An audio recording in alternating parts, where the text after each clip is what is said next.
Doing this Wednesday morning. Okay, let me get this camera straight. Let's get it. Boop, boop, boop, boop, boop, boop, boop, boop, boop. Uh-oh. I think we've got it. How everybody doing this morning? It's your boy BOOGOTTINYC. Like I always tell you, could have went anywhere. Fact of the matter that you came here to chill with me, I appreciate you. A little bit on the camera, just make it drop a little bit down right there. There we go. How's everybody doing? Trump announces that he is suing the BBC Broadcasting for $10 billion. Let's get into it, you guys. Hope everybody's good. Where we at with our time? 5:57. Okay, can I hear you? We're gonna see what's going on with that over there, just to make sure. But what we got over here?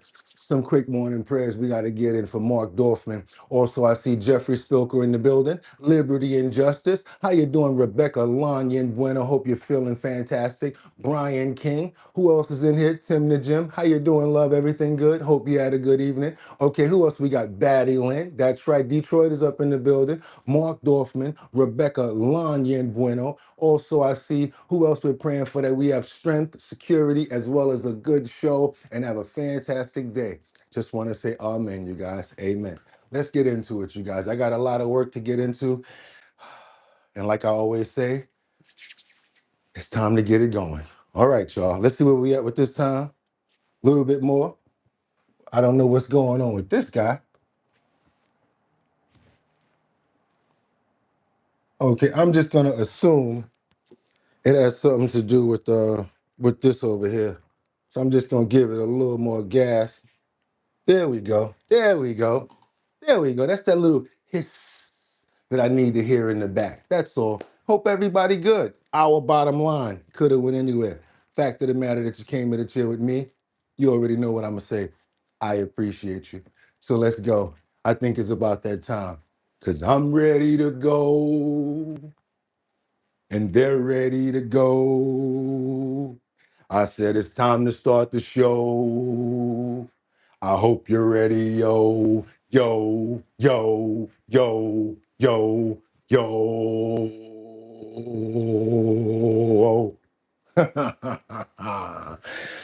Wind it up. Mm, mm, mm, mm. Wind it up. Mm, mm, mm, mm. Wind it up. Mm, mm, mm, mm. Wind it up. It's Wednesday, y'all. 2 more days to the weekend. Here, let's give them a little bit of time. One more time. Woo, woo, woo. Okay.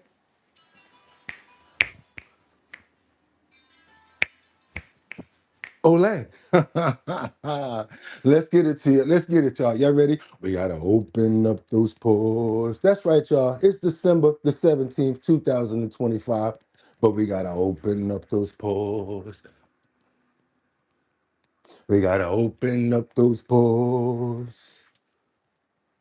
We got to open up those pores. Y'all know where we headed, right? Huh? Bump all that. You know what I'm saying? Bump all that. Yeah. This album is dedicated to all the people who told me I never amount to nothing, to all the people that lived above me in the building that I was hustling in front of, and called the police on me when I was just trying to make some money to feed my daughter. You know what I'm saying? And also to all my dudes in the struggle. Y'all know what I'm talking about. Represent. It's all good. Oh, baby, baby. It was all a dream. I used to read Word Up magazine. Salt and Pepper with Heavy D up in the limousine. Hanging pictures on my wall. Every Saturday, rap attack, Mr. Magic, Molly Mall. I let my tape rock till my tape pop. Smoking weed, bamboo, sipping on private stock. Way back when I had the red and black lumberjack with the hat to match. Remember rapping Duke? The hard, we never thought the hip hop would make it this far. Now I'm in the limelight cause I rhyme tight. Time to get paid, blow up like a born sinner. The opposite of a winner. Remember when I used to eat sardines for dinner? Peace to Ready D, Funk Master Flex, Love Bug Star Ski. I'm blowing up like you thought I would. Call a crib, same number, same hood. It's all good. Do, do, do. Cause you know very well who you are. Reach for the stars. Don't let them hold you back. And you had a good, but not that many. Cause you're the only one. Now love is good and plenty. Gotta give a big RIP. Rest in peace to the notorious B.I.G. Sending it up love once and for all, baby. Love you, mad respect. One of the major people that we ever had influence on hip hop. Big Papa, rest in peace. And with that being said, it's if pump that beat. It's Thursday the 17th. That's right, y'all. I'm sorry, Wednesday the 13th. That's right, y'all. 2025. I'm your host, Bugatti NYC, and this here's our bottom line. When we be talking about this and that and that and this and this and that. And that what we be talking about, this and that and that and this and this and that just got me lit. It was all a dream. I used to read Word Up magazine, Salt and Pepper with Heavy D up in the limousine, hanging pictures on my wall. Every Saturday, rap attack, Mr. Magic Molly Mall. That's right, y'all. Y'all know who that was. That was the notorious B.I.G. Brooklyn represent. How everybody doing this morning? Y'all could have went anywhere, but the fact of the matter that you came here to chill with me, I appreciate you. It's our bottom line time. It's 6 o'clock, the number one show on YouTube, the number one co-host, and the number one chat. Y'all ready to get it? Let's go. Who we got up in the building this morning that we saying what's up to? Rebecca Lanya Bueno. Hope you're feeling fantastic. Who's that? Camzat Loco, Comzat Loco, Liberty and Justice. How you feeling this morning? Also, we got Hollow MGs, Rebecca Lanya Bueno. I see Brock Purdy winning. Who else that? Yeah, there you go. Batty Lynn French. Hope everybody's good. Everybody, y'all ready to go? Because I'm ready to go. This is how we do it up in here. Current events, trending topics, and my antics and follow-ups from the, like I said, the best co-host on YouTube at this time. It's time to get it in, you guys. I hope y'all had a fantastic evening, because guess what? I got 5 on it. I'm going to stack 5 videos at a time. I'm going to ask you guys to please do me a favor. Let's try to stay on point, stay on topic, so that we can have a great dialogue inside of the chat. Also, what I'm going to do is ask you to let me know where you're chiming in from, what time it is where you're from, because I love to go and get content for you guys to make it relevant. Not only that, but it just makes more sense, and it just helps the show to keep on flowing. So what I want to do right now is not even waste more time, because it took a little bit of time to get that intro going. So what am I going to do? Let's get into these titles. What do we have here this morning? We have Trump announces that he is suing the BBC Broadcasting for $10 billion. As you know, the January 6th content that they aired didn't seem exactly to what his approval was, and I don't think it was exactly what he said. He says they put words in his mouth. We're going to see it because we got the clips. Let's keep on moving forward. In the middle here, we've got Michelle Obama, who strikes back, and she basically goes in and says that her and Barack were supposed to meet with Reiner and his wife the night of the tragedy. Rob Reiner and Obamas were supposed to meet that night of the tragedy for dinner, but it never happened, of course. Let's keep on moving forward, because last but not least, we have the border czar, Tom Homan. There he is right there, who says this is not over. It's only going to get worse. He's talking about the things that's going on right now all over in the United States, as far as Boston, all of the different attacks and things of that nature. We're going to let them tell it. I got to get into it. So with the first clip, let's get to work, you guys. I hope everybody's having a fantastic morning. Get your coffee, your tea ready, because it's time to get busy. Let's go. We got the president, who's going to be talking about an interesting title, immediate follow-up, as well as more updated breaking news. What is it?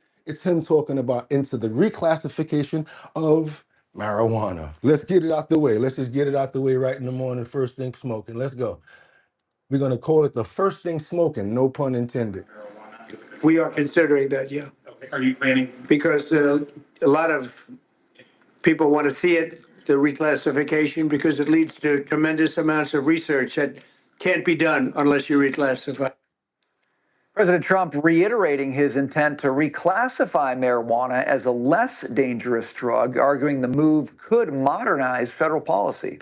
So far, 24 states, including Washington, D.C., have legalized recreational use of marijuana, THC, while more than 40 states have legalized it for medical use. Joining us now, author of the #1 New York Times bestseller, The Miracles Among Us. And you can also catch his Fox Nation special, The Miracles Among Us, available on Fox Nation. Fox News senior medical analyst, Dr. Mark Siegel. Dr. Siegel, what do you make of this? It looks like a plan or potential to move marijuana to a Schedule 3, skip it right over Schedule 2, which would include drugs that are seen as addictive. This way it can be taxed. As usual, you're right on target. The key here is, what is a medical use?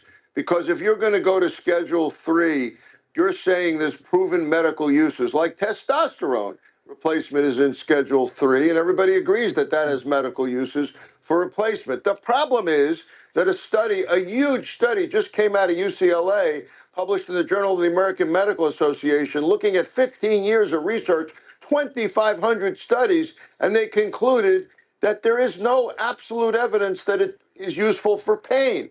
It's possible that it's useful for pain, but it's not a proven first-line treatment. It makes anxiety worse most of the time because of the high levels of THC content, which I've written about, and it interrupts sleep. So you can use it to help you get to sleep, but then it also wakes you up in the middle of the night. So without proven medical usage, it really doesn't fit Schedule 3. So is that an argument for what the president's saying? Because he says he wants to make it Schedule 3 so that you can do more research on marijuana. What are the research possibilities if you change the classification?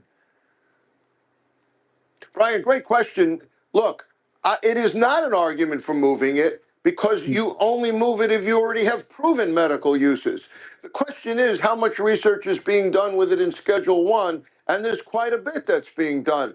I think the real issue here, so yes, he's right, there'll be a little bit more research, but not as much as he thinks or is being told by the cannabis industry. That's the real issue here. The more you liberalize this, and what I'm really upset about is in states which have medical marijuana, 40 states, it's so easy to get it under that alibi that doctors are just signing off on it. It's not even a real prescription. It's led to a huge buildup of a shadow industry. And again, while this is going on, you're seeing more and more and more high-potency THC. So it's not yesterday's marijuana. It's totally different. Cannabis is totally different. It's way more dangerous than it is helpful, and that's what the studies conclude. Uh-oh.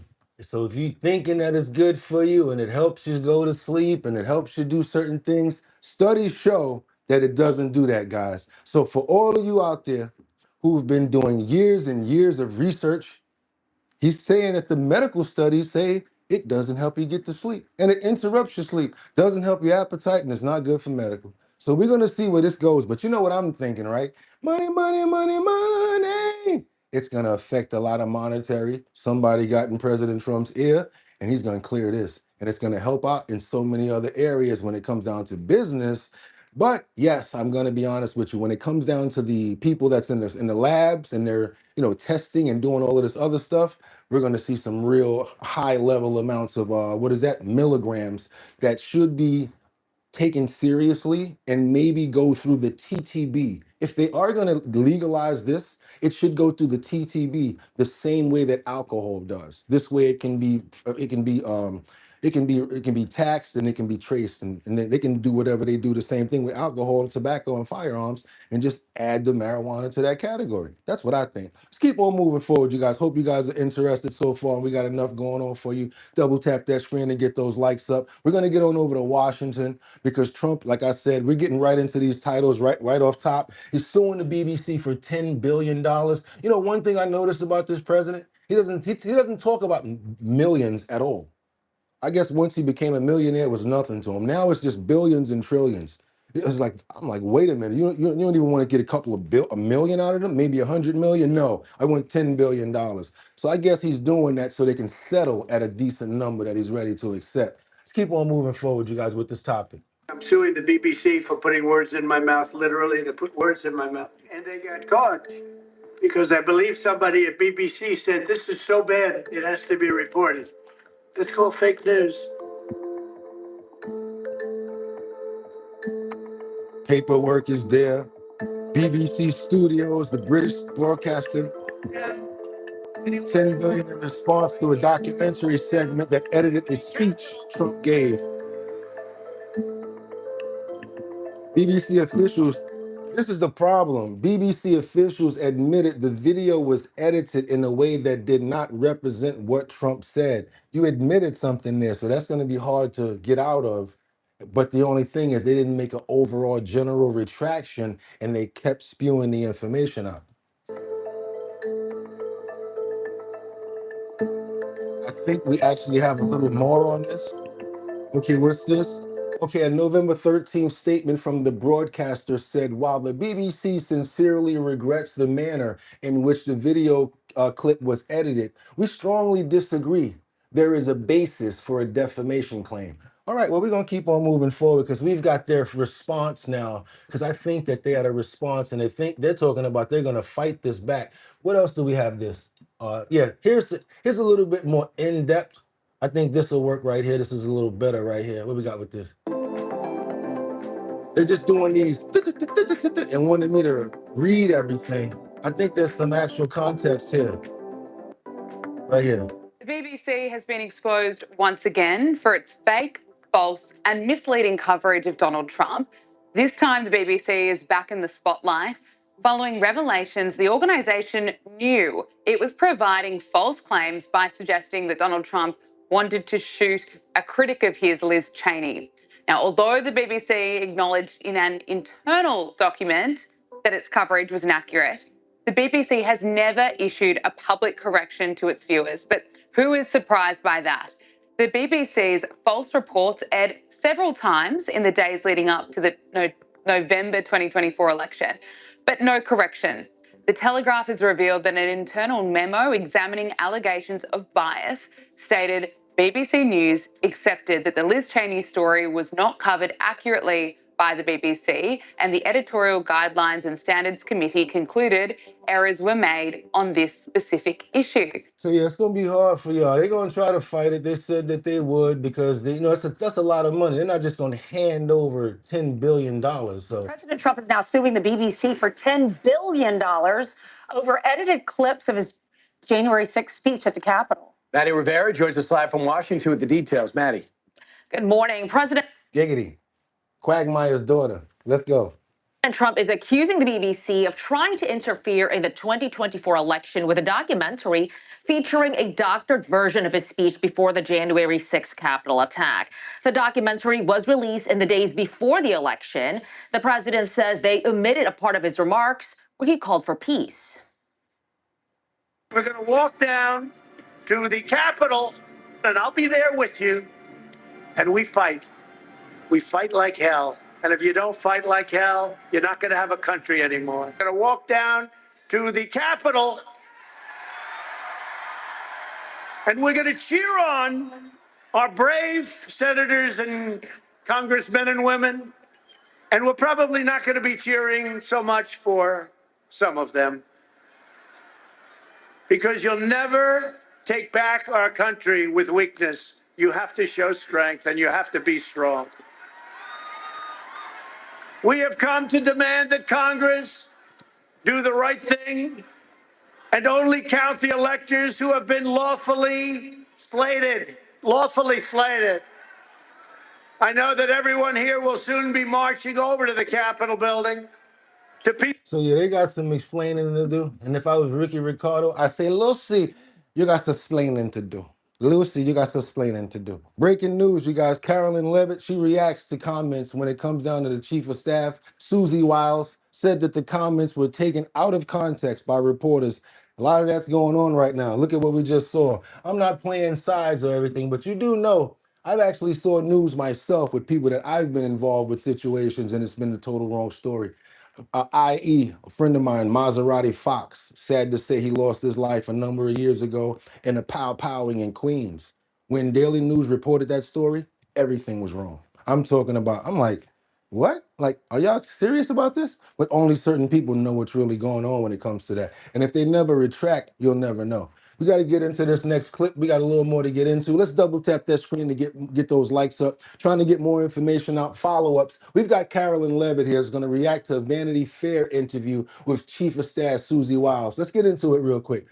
Does the White House view Vanity Fair's article on Susie Wiles as a announcements?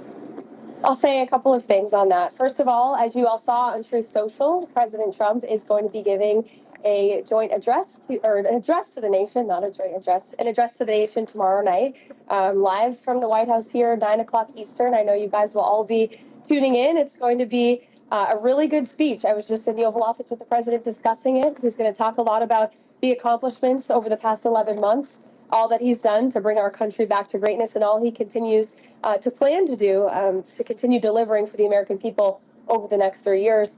As for the Vanity Fair article, Michael, I'll take your question directly. This is, unfortunately, another example of disingenuous reporting, where you have a reporter who took the Chief of Staff's words wildly out of context, did not include the context those conversations were had within. And then further, I think the most egregious part of this article was the bias of omission that was clearly present. And we see a lot of this when dealing with the media every day. You will leave out important context, leave out comments and facts.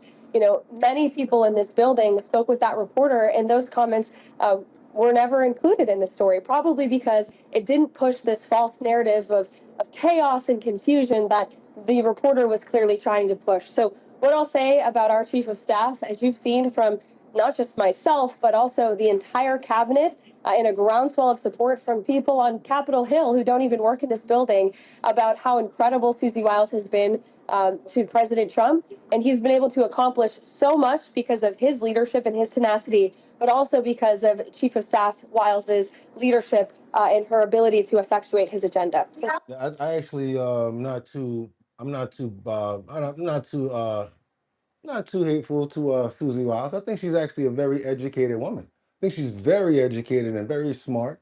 I think she has a lot of positive points. I'm not gonna lie. I tell you, ever since I heard whatever I heard about her and saw the moves that she made and followed her history a little bit, I actually had a lot of respect for her. Yeah, I love people that do that. I like people that do their job and that's good at it. I don't like when people do things like that, like put fake narratives out and make fake news reports, because it's just not cool. You can the thing about me is I like being straight up about stuff, and it seems like all the news replicates itself on every single channel. So I try not to get wrapped into it. I take what we can get out of it, and we can make our own assessments because we're smart people. And then we just don't get caught up in all of the ways that they're trying to spin us and get us caught up in their hypes. No, I'm not going to follow a party. I'm not going to follow one particular news station as well. I'm watching everybody. I used to watch BBC a lot. Got to check them out. So you see, we're using a lot of different platforms, but we still got to get that information out, because sometimes where there's smoke, there's fire. Don't just ignore what's going on. You still have to look into things. So that's the way we kind of get information. And then as smart individuals, we do our own research. So got to keep on moving forward now, because we got that Brown College situation. I can't talk about too much in depth, but President Trump had some information about it. And I guess there's some sort of a little mini, not a mini, but a mystery that's part of it. Let's see what's going on here. Do you know what the motive of the shooter was? Was it a targeted attack? That's moving along now, and we don't, and we're going to see what happens. Hopefully, they're going to capture this animal.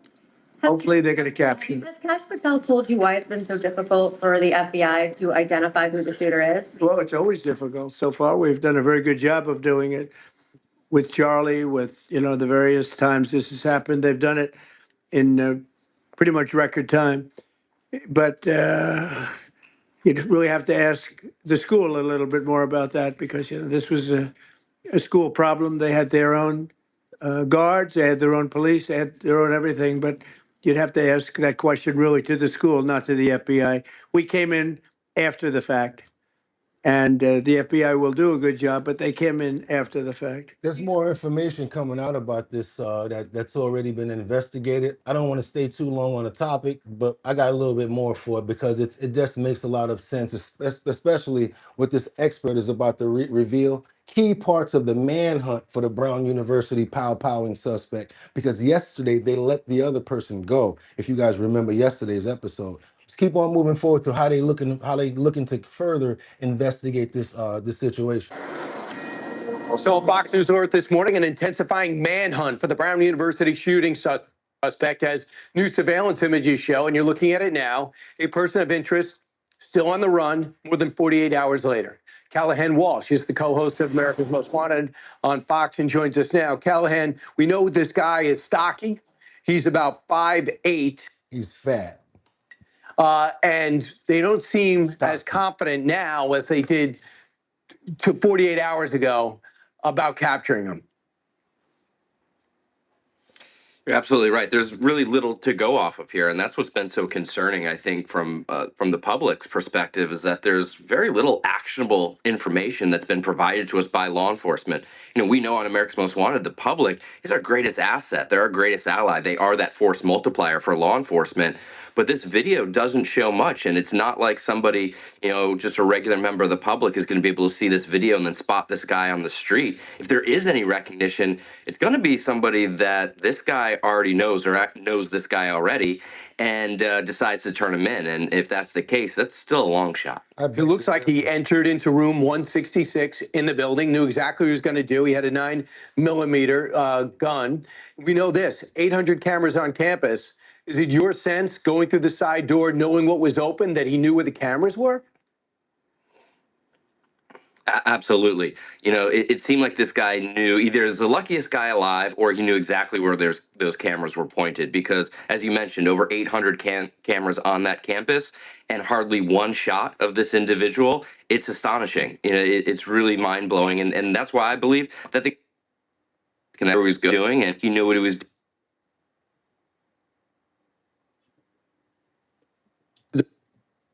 The Brown problem. They have their own guards, they have their own police, they have their own cameras. Even if it was a Brown problem, who should take the lead now? Good morning, Michelle. Well, you know, there does need to be a review of security protocols at that campus, but I don't think Brown University security is capable of conducting an investigation of this scale. So it's local, it's state, and of course it's the feds, FBI's in there. They're the ones that... So we got people saying that all they're doing is showing video of the street. They're not showing any video of the school. And you're right about that, because how are you going to tell us that this guy even did it? How are you going to tell us that he did it if you don't have no video of him at the school? So come on now, y'all got some video. Y'all probably just, hopefully they're being smart and not telling the news what's going on, and they got more information on this guy. So somebody, yeah, you guys are smart in the chat. They're like, wait a minute, there's no school content. I was like, wait a minute, you know, you're right. You're right about that. There's no school video, over 800 cameras. And how you gonna even blame this guy then? What some just guy was walking on the sidewalk. Okay, it's him. So let's pinpoint to give me the reason why you're saying this guy is the one that did this. You must have some sort of footage of him in school. I think they're holding back. Let's keep on moving forward right now, you guys. That's definitely a thing that we're gonna keep on looking into. We've got Michelle Obama, who said that the night that the Reiners, were taken out and no longer, let's say, unalived, they were supposed to meet that night. Let's get into it, you guys. Let's double tap that screen to get those likes up. I really appreciate that. It gets more people over here. Let's go. One place you won't find any condolences for Rob Reiner and his wife is the White House. During an event in the Oval Office, the president was asked about attacking Reiner on social media just hours after his death. The president doubled down. I wasn't a fan of his at all. He became like a deranged person, Trump derangement syndrome. So I was not a fan of Rob Reiner at all in any way, shape, or form. I thought he was very bad for our country.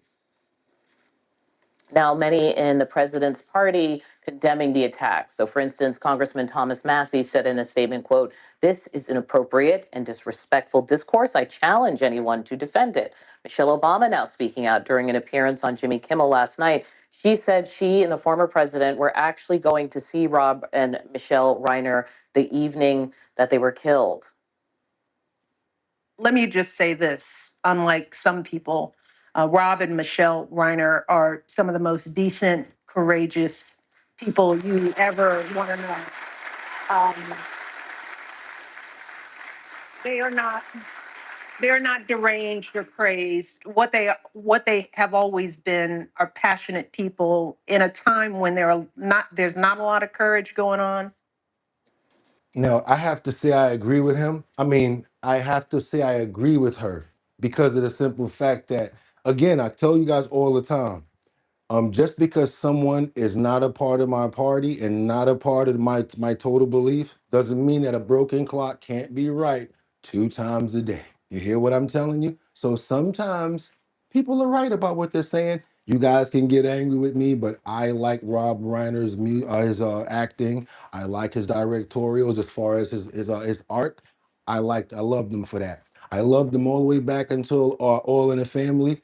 I'm not going to play any. I don't care about any of the political parts of the person. I love Rob Reiner. I just thought that All in the Family was my favorite show. Loved them as meatheads. Still watch it to this day. And I hate that someone so talented lost their lives like that.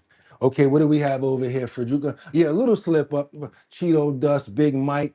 Okay, Rob shouldn't be. It's sad, but did have TDS. Reiner was an advisor of the committee to investigate Russia with 3 CIA heads about Steele, this dossier. Big Mike, I like Meathead. They met Michelle as a man. Okay, you guys, let's keep on moving forward. Okay, we got that out. Everybody, I love the fact that you're staying on topic. I appreciate that you're doing that because you're making the show actually have some stuff, some substance. And because of that, now you got a treat coming up. Who we got here? Senator John Kennedy, who says a wise man once said nothing. That's it. Sometimes I learned this before from these two guys I used to manage. They came to New York and they used to only talk to themselves back and forth. They said, Bugatti, instead of talking to all these fools, we play country dumb and let them talk and say everything around us because they don't think that we understand what's going on. Now, who's smarter? Let's keep on moving forward. Yo. I was like, yo, y'all are smart. A wise man once said nothing. Why? Because he's a wise man. I think President Trump should have said nothing. I think when the president says these sorts of things, it detracts from his policy achievements and his agenda. And just speaking personally, when someone is murdered or assassinated, as happened to Mr. Kirk, we should show him and his family respect. So I don't like to lie to you guys at all. For some reason, I made a mistake and did not watch this clip. All of the clips that I watch, that we get, no, most of the time I watch them. Have to, because how the hell I know what to talk about. But this one just got over me. But I just thought that the title was interesting because it said Black farmers groups opt out of President Trump's $12 billion aid program. Why would they opt out? That was why I even pulled it to the side. So we're going to find out together right now why they opting out of this $12 billion aid program. I have no idea why. All right, Eric, thank you. The organization representing Black farmers across the country opting out of President Trump's $12 billion Farmer Bridge Assistance Program. Action News 5 Sydney Gray heard from the organization and explains why.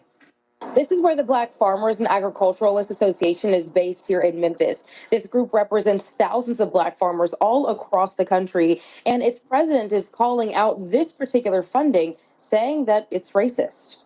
Ordinarily, BFO would not be indifferent to the plight of all farmers. But President Thomas Burrell says his organization had to take a stance against President Trump's new $12 billion Farmer Bridge Assistance Program. In light of circumstances and events that have happened over the last several years, culminating in denying African American farmers and the sons and daughters of African American farmers the same rights and privileges that now the administration says it is going to make sure that it's guaranteed to farmers and general. President Trump announced the new aid Monday.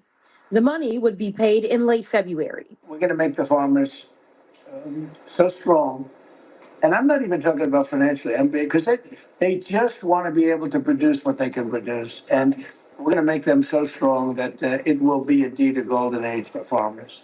But Burrell says the U.S. has not entered into trade agreements with African countries, nor does the $12 billion include farmers who harvest tobacco, sugarcane, peanut, pork, and livestock. Many of those farmers are Black.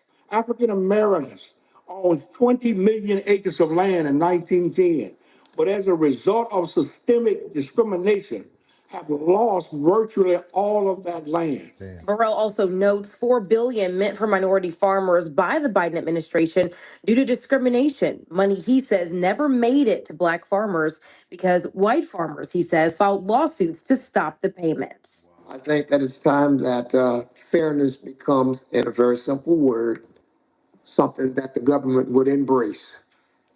Fairness. It's not a matter of don't give it to A. The question is, if you're going to give it to A, why are you not going to give it to B? In downtown Memphis, Sydney Gray, Action News 5. All right, that just pissed me off. I'm sorry. Call me what you want, because there's nothing wrong with what they're talking about. And everywhere I know down south, they say, oh, I can't even farm in my backyard. I can't even do this on my own land. I don't like that. Because let me ask you a question.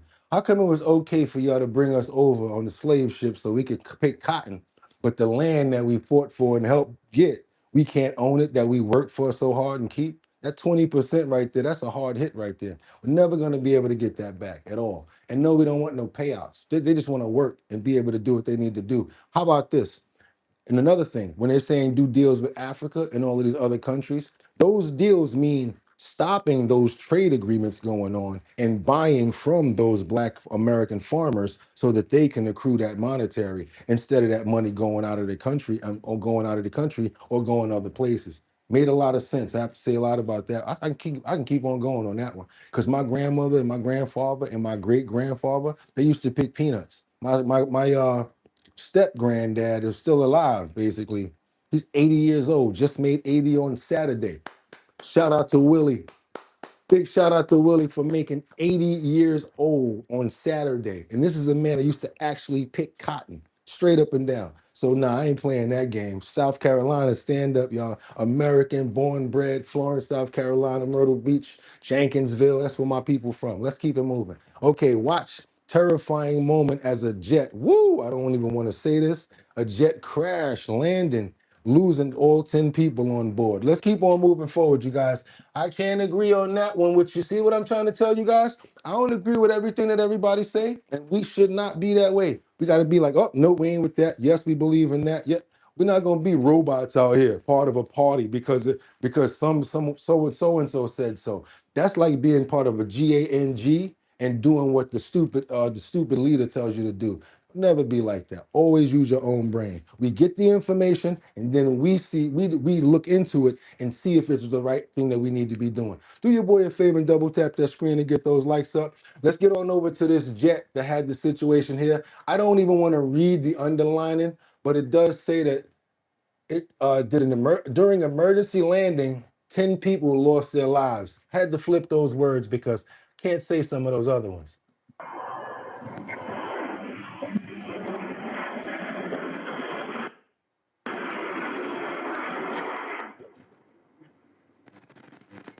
Including 3 young children. Twin engine Casina Citation 3 nosedive before slamming into a warehouse around 12:30 p.m. local time. Pues estamos aquí en San Pedro Sototepec. Se cayó una avioneta.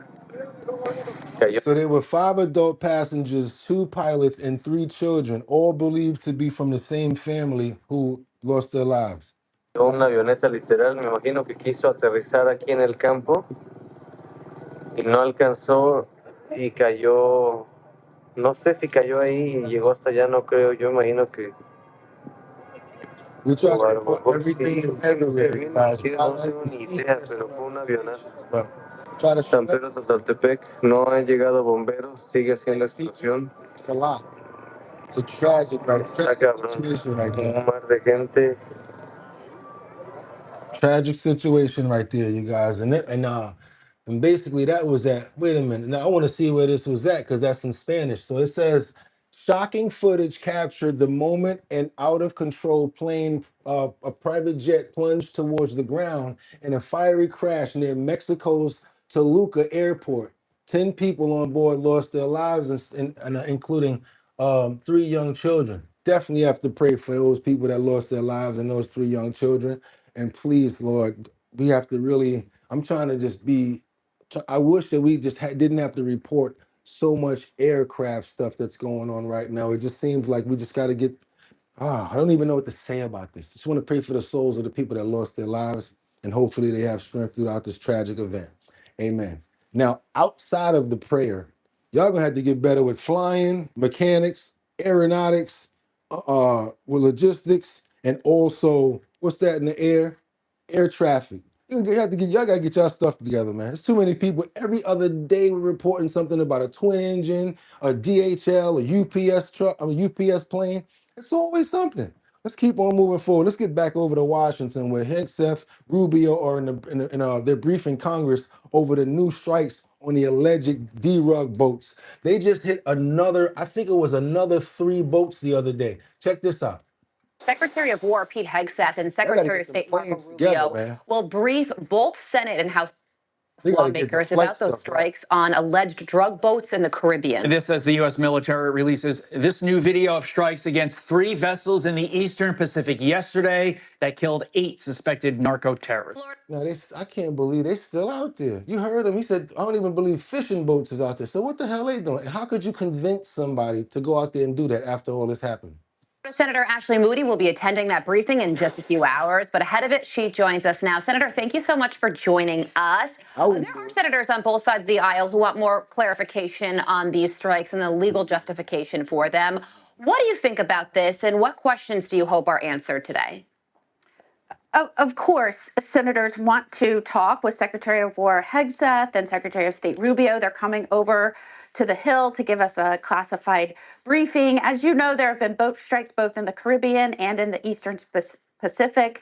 President Trump came in very strong in his administration and said, we're going to take the escalating number of deaths in America. As you know, over 100,000 Americans die every year. Compare that to the 80s when we were in a crisis and Nancy Reagan first said, just say no. We lost 3,000 people a year. So think about the difference there. Damn. This was a national emergency. President Trump said no longer. I'm going to take this role as protecting our country seriously. He first declared these these drug organizations foreign terrorist organizations. That was something that I pushed as Attorney General, and I saw the devastation in our state. And you saw yesterday, he took the very serious step of declaring fentanyl a weapon of mass destruction, which is going to, again, bring resources to bear, personnel, coordination, all of these things that I demanded as Attorney General of Biden. And of course, it fell on deaf ears. So it's so good to see a commander-in-chief taking his role seriously and protecting Americans. And I look forward to hearing from Hegseth and Rubio this morning to update us on our efforts to go after these narco terrorists. My question is, how many people agree with the actions that they're taking against the against the cartels? If you agree with the actions that they're taking, being the strikes, the boats, the boom, boom, boom, if you agree, thumbs up. Just let me know right now. If you agree with what's going on with the administration and you think that what they're doing is a positive thing and it's right, let me see your thumbs up. If you do not agree, we'll make it real simple. Thumbs down. No matter what the situation is. I mean, you can put thumbs down and say your reason why. I'll even read that. Even thumbs up. Let me know why. If you believe that strongly about it. Okay. Fentanyl almost killed this guy. So, okay, this designation gives him authority to invade. I love action movies. Okay, National Virginia, China, name in Mexico. Everybody, a lot of thumbs up. I only seen 1 thumbs down. I only saw 1 thumbs down so far. 1. Everybody agrees here. I support erasing boats from anywhere. We don't need another war. Fenty and everything ever, the we Constitution. All right, so we got 3 thumbs down out of everybody. And we had at least about 70 thumbs up from different various people. So I got to go with the majority. The majority of people feel as if what's going on is the correct way to go about it. And honestly, why are they still even sending those boats out there when they know this is going on? I mean, somebody said, not the trees, not the weed. Let's keep on moving forward, you guys, because I got a ton more for you. All I'm going to ask you guys to do me a favor. I see a couple of thumbs down. Let's double tap that screen to get those likes up. I really would appreciate if we can get those numbers up to get many more people over here. We got to get on over to and if I can make it there, I'll make it. Dun, dun, anywhere, it's up to you. New York, New York. And guess what may happen? A judge could toss the Luigi Mangione pow evidence out. I don't know what that's going to do for the case, because if you throw out the weapon, how can you say he did it? That's what really blows my mind over here. And they talking about taking this thing federal after this and all of that. I don't know. Let's see what's going on here, you guys. Thank you for the love. Double tap that screen to get those likes up. Let's see what's going on in New York with Luigi. Got it. So just in 1 hour, Q CEO killer Luigi Mangione will be back in court as his defense team works to get evidence. They're going to let him go tossed free, out of said court. Rebecca. Eric Sean joins us live from Nothing. outside See? the courthouse. Good morning, Eric. See? Go Trump. Good morning, Lawrence. Could the gun that police say they found in Luigi's backpack be thrown out as evidence? Well, it's the timing of the search warrant for that gun will be at stake in court today. As he sits behind the defense table, Luigi Mangione flashes big smiles, appearing to be pleased at how his suppression hearing has been going so far. On Friday, Altoona Police Detective Sergeant Eric Houston testified that when Mangione was caught, he was cold and wet, apparently from sleeping outside, and he was strip searched. Quote, he had been on the run for a long time. I don't know how desperate he was to escape. I wanted to make sure he had nothing to harm us. Mangione's defense is trying to show that Altoona police violated his rights by seizing his possessions, including the gun, because they did not have a search warrant. That search warrant was granted hours later. Houston said the purpose was to legally transfer what Altoona cops found to the NYPD for its murder investigation of United Healthcare CEO Brian Thompson, who was shot in New York 5 days earlier. But defense attorney Karen Agnifilo tried to show that the Altoona police could only use what they took from Mangione for their case, the charge of having a fake driver's license, and not for the New York killing. We found a ton of goodies, Houston told the NYPD. You found these items before the search warrant? Asked Agnifilo. Yes, he answered. That is correct. Judge Gregory Carroll will eventually decide what evidence the jurors will hear at the murder trial. He is expected to issue a written ruling sometime next month and all that. Meanwhile, we expect more Altoona police officers to take the stand here at court today. Lawrence, back to you. I don't know. I'm going to try it one more time. I'll try that again. How many people think that the evidence is going to get thrown out? Thumbs up. If you think that they're going to keep that GUN evidence, thumbs down. But if you think it's going to get thrown out, thumbs up. I have a belief that that lawyer is fighting real hard, and it's going to be probably one of the wildest things that we ever seen. I think that thing is going to get thrown out because they're getting too much news about it. See, look, everybody here thinks it's going to get thrown out too. I think the same thing because they're concentrating too much on it, Liberty. Yeah, Batty, same thing. I think the same thing. Rebecca, yep, look at Draco. No, Draco said no. Draco said no. He don't think that it's going to affect. Some people don't think that it's going to affect anything because you know how stiff the law is and you know how things are, huh, Draco? You know how sometimes it's like but is this Luigi we talking about, Draco? Luigi got over $750,000 in his stash. He ain't one of the brothers. You feel what I'm saying? They like Luigi. He got female fans. He was getting more writings and more letters in prison than P. Diddy himself. Let's keep on moving forward to your Uncle Tom right now. One of the guys that you guys like, who says it's not over when it's going to get worse when it comes down to the people that are in our country to do these TERR, you know what I mean, those acts that they've been doing. Let's get into it, you guys. Let's go. Story out of Los Angeles, the U.S. Attorney General Pam Bondi announcing that the FBI foiled a New Year's Eve terror plot in which a group called the Turtle Island Liberation Front planned to bomb multiple targets, including immigration agents and their vehicles. Border czar Tom Homan is here with more. Wow. Our FBI, thankfully, has now foiled a lot of these attacks. And you had to go appeal to Democrats over the weekend, I saw. And please stop attacking our ICE agents because you're putting their lives in jeopardy. You shouldn't have to spend your time doing that, sir. No, I shouldn't. But that's the realistic. It's realistic that they're comparing ICE and Nazis and racists and the Gestapo. And look, you and I talked. I looked at my notes back in March, Sean. You and I talked. I said if the hateful rhetoric doesn't decrease, there's going to be bloodshed, and there has been. People have been killed. And as I said yesterday, I spent 40 years doing this job. I buried Border Patrol agents. I buried ICE agents. I handed too many folded flags. I don't want handing out any more folded flags. The rhetoric has to stop, or it's going to get worse. This is not over. It's going to get worse. And you know what? Let me share one thing with you. The last 3 days, I've been on the southern border. I've been in California, Phoenix, and Texas. I patrolled in a boat on the water in Rio Grande Valley. I did it by air. Yeah, I was in a four-wheel drive driving through Texas with the Border Patrol agents. In 3 days on the border, I saw zero illegal aliens. Zero. President Trump gave us the most secure border in the history of this nation. I've never seen anything like that in my 40-year career. So we got the border secure, and now, as Lindsey Graham just said, we're spending every day, 24/7, fixing the mess that Biden calls by over 2 million known gotaways and the thousands and thousands of terrorists that Biden led in this country. We're going to fix it, but it's going to take a lot of time. And like we've already arrested and removed thousands of terrorists. Kash Patel, the FBI, DHS. We already arrested and removed thousands. We have thousands more to find, and some we're never going to find. We don't know who they are, where they came from, where the hell they are now. But I agree with you on this. Something's coming, and thank God President Trump's in the Oval Office.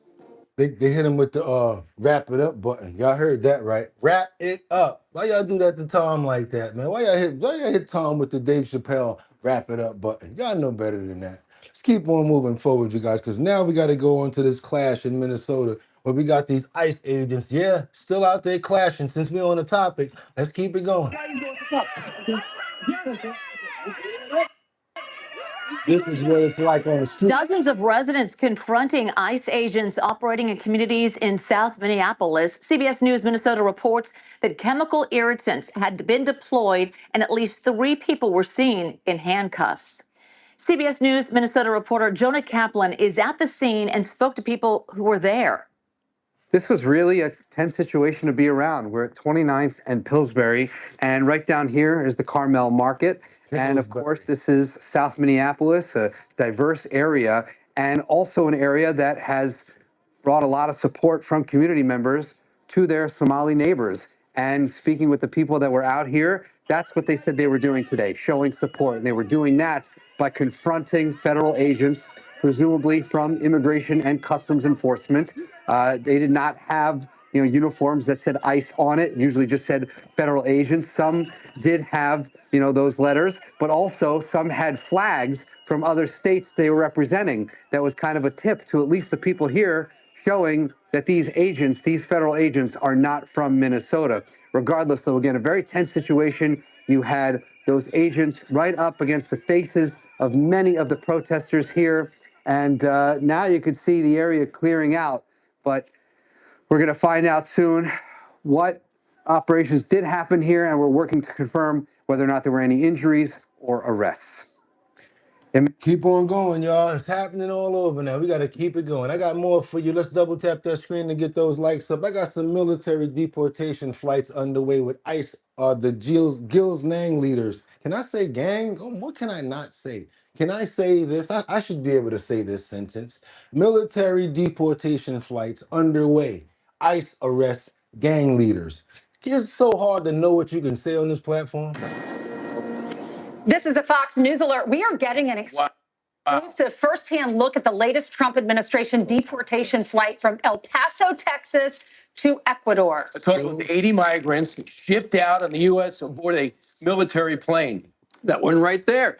And we're also taking a closer look at the career criminals arrested during the first day of ICE raids right here in New York City. I mean, this is just incredible stuff. We have team coverage for you. Alexis. I really hope this is some of those people that was coming over in the caravans like, yeah, we're going to take advantage. Or some of those bad people that they was talking about, because we need them up out of here. We got too many sleepers, people that's just going around committing crimes, just doing things that they definitely wouldn't be doing in their country, because they know that when they police officers come, they gun this long.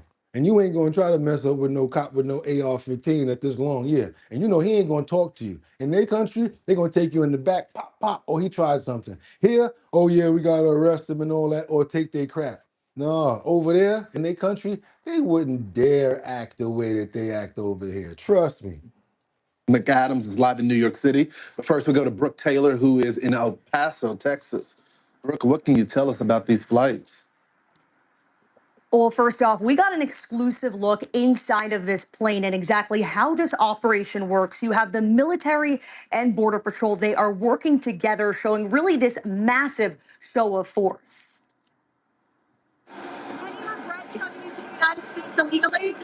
Shackled. Just to remind you, when they get sent back like that, they can never come back again. If they would have did it on their own, they would have got $1,000 in a flight to wherever they wanted to go to. But now they're not going to be able to get papers, so they got to try to do it illegal from now on.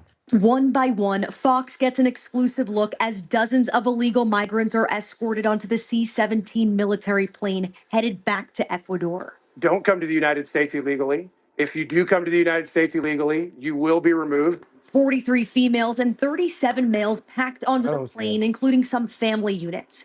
These are illegal migrants from Ecuador who broke the law when they crossed illegally into the U.S. Yeah. Border Patrol says they were already in custody, either found between ports of entry checkpoints, smuggling operations, or stash houses.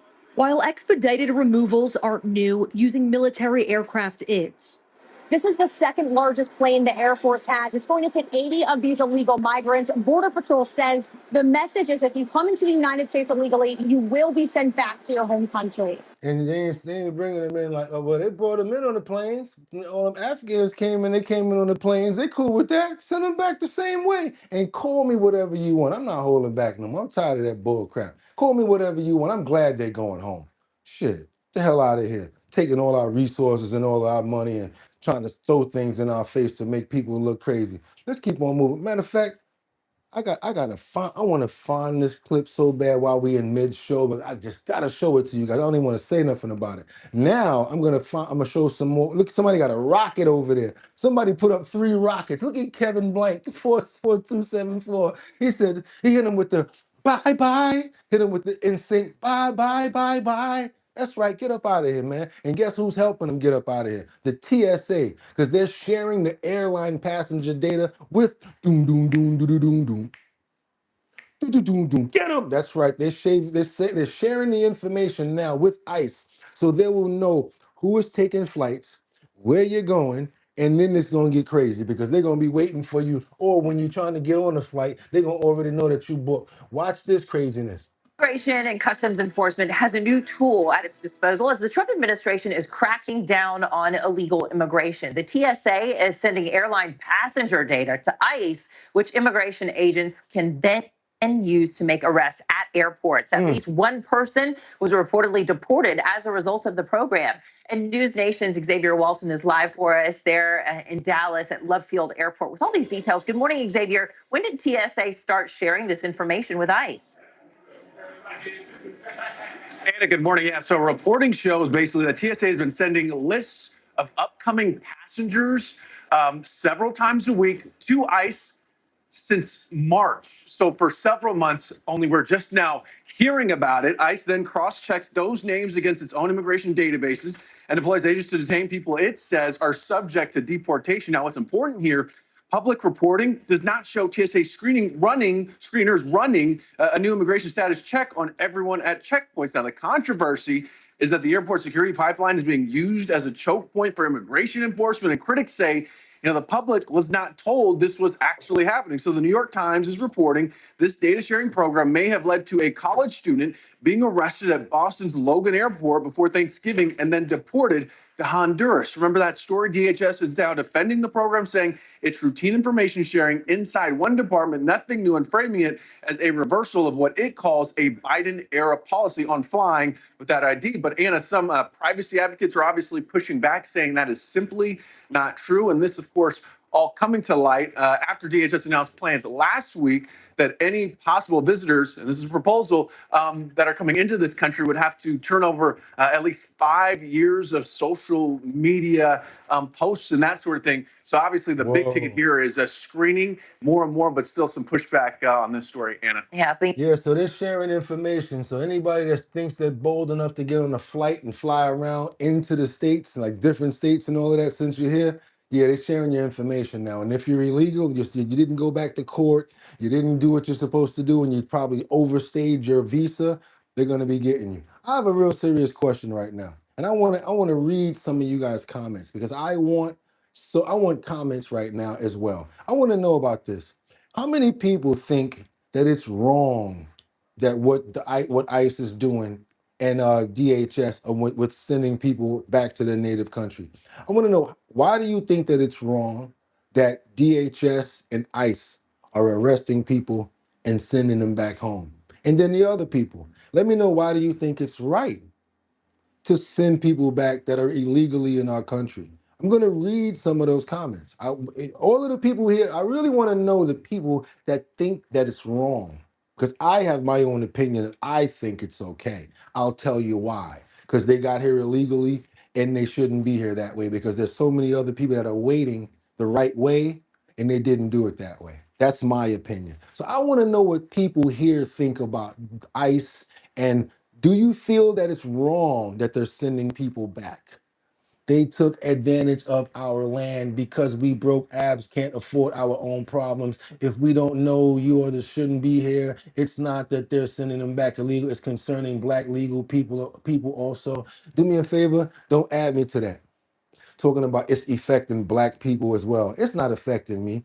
ICE ain't been coming up to me asking me no questions or nothing like that. And if they do, I got identification in my pocket. Do not do that. If you're of another race, maybe Hispanic or whatever like that, don't mix me in your joint. And if you got here illegally, and if you feel strongly about your aunt or your nephew or your family member, and you feel that strongly about it because you got a person that you know, something like that, I get that. Don't mix me in your mix, though. What else we got over here? The deported legal. Based on your comment, I just see you're blind loyalist. Nope, I'm not blind loyalist. And based on your comments, I can see that you probably are okay with illegal people coming into our country, not being vetted and not knowing what the hell they doing here, not where they come from. So I can't even take any more. Your comments. Do yourself a favor. You're skating on thin. Matter of fact, you're good because you're just talking. But don't do too much that the mods is gonna get you. Just leave it. Let's leave it as that. You can have your own opinion. Anybody can. I'm cool with it. Okay. All welcome here. No race comments, please. No.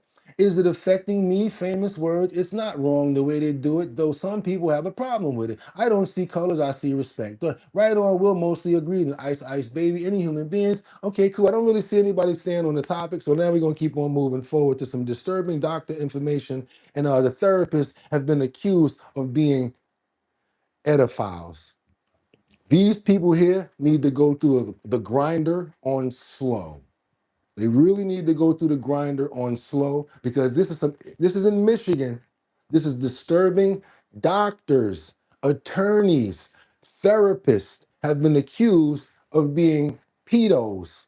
I want you guys to know about this because we have to be very careful about who we got our children around. We're going to another important topic right now, and thank you guys for your comments. Let's keep on moving forward. First off, I want to warn everyone, we're talking about very graphic details. 4 men, 3 of them in very prominent positions named in these complaints, allegedly speaking about abusing young children, some of them as young as 4 years old. Those 3 men all facing charges including receipt and possession of child sexually abusive material. The allegations hard to stomach, according to 3 separate complaints in March with the help of local police in Toledo, Ohio. The feds arresting a person who allegedly traveled there to have sex with a fictional 7-year-old and 6-month-old after an FBI agent had been posing as the parent of the children. Then the feds say they uncovered messages from attorney Joshua Ronnebaum and psychotherapist with Arbor Wellness Center, Jeremy Taken of Detroit, along with messages from Wayne State and DMC, Dr. Lincoln Erickson of Farmington Hills. Local 4 is told now fired. Last month, the FBI raiding Ronnebaum's Detroit mansion where he lived with 3 other men, allegedly finding 38 media storage devices and at least 155 images of child sexually abusive material. Ronnebaum's personal cell left displaying Delete Telegram, the app the men had allegedly been using.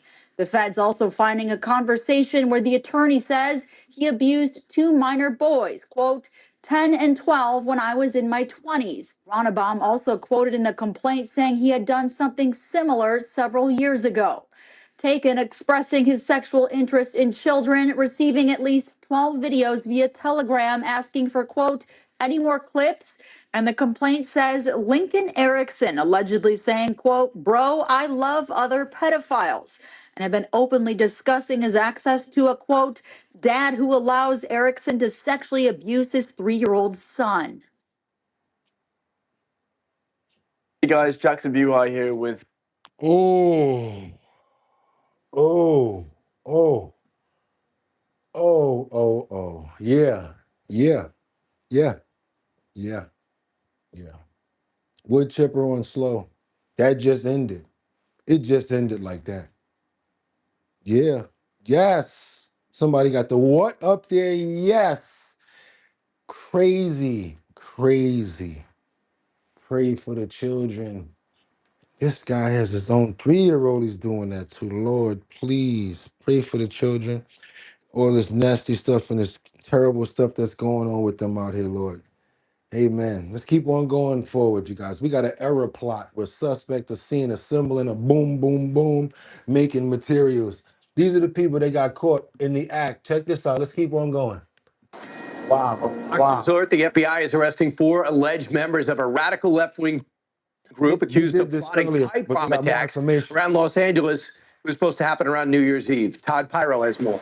Brian, here's what we know. The suspects were part of the Turtle Island Liberation Front. Attorney General Pam Bondi posting on X that it is a far-left, pro-Palestine, anti-government, and anti-capitalist group that was preparing to conduct a series of bombings against multiple targets across Los Angeles beginning on New Year's Eve. The group also planned to target ICE agents and ICE vehicles. Now, the 4 suspects are being charged in federal court with conspiracy and possession of a destructive device. If convicted, they face up to 15 years in prison. Let's keep on going because we had some of that earlier. We're going to keep on going to another breaking story in Baltimore. This is crazy right here. We got a woman that lost her life and 4 other men that were injured in this Bel Air powwowing. Now, this is in a Baltimore at a restaurant, and the suspect is still at large. And I'm talking about 30 rounds through the window. It's a lot going on everywhere. I'm trying to get as much information out as possible. Do your boy a favor, double tap that screen to get those likes up. It just helps to get more people over here, and I really would appreciate it. Thank you so much. And if you haven't subscribed to the channel, what are you waiting for? Become a member. Hit that notification bell down there so that you know when we're on. Let's keep on moving forward, guys. Let's go. Tonight, a community is reacting to a mass shooting that claimed the life of a woman in East Baltimore. Fox 45's Alexa Ashwell live for us from the scene on Bel Air Road with more on the investigation. Alexa. Hi, Mary. Baltimore police have identified the woman killed in this mass shooting as 54-year-old Erica Sterling. 4 men were also shot but survived. We want to show you the aftermath. The sheer number of bullet holes in this carryout storefront. We counted at least 35, and so far, no arrests. District 11 rounds. Just before 11 Monday night. Citywide second stack fighter for 3408 Bel Air Road, 20 rounds. Gunfire detection software picking up more than 30 rounds, alerting officers, some who already heard the gunshots, to Bel Air Road and Mayfield Avenue in East Baltimore. At the scene, police say 3 victims and a large crime scene. We had one at 3403 Bel Air Road, another victim at Bel Air Urban, another victim at Bel Air and Mayfield. According to the department, 2 males, ages 24 and 20, were found with non-life-threatening injuries, while a 54-year-old woman was found unresponsive near this carry-out restaurant, New York Chicken, Fish, and Grill. It's going to be a 2100 case with a female. It's possible.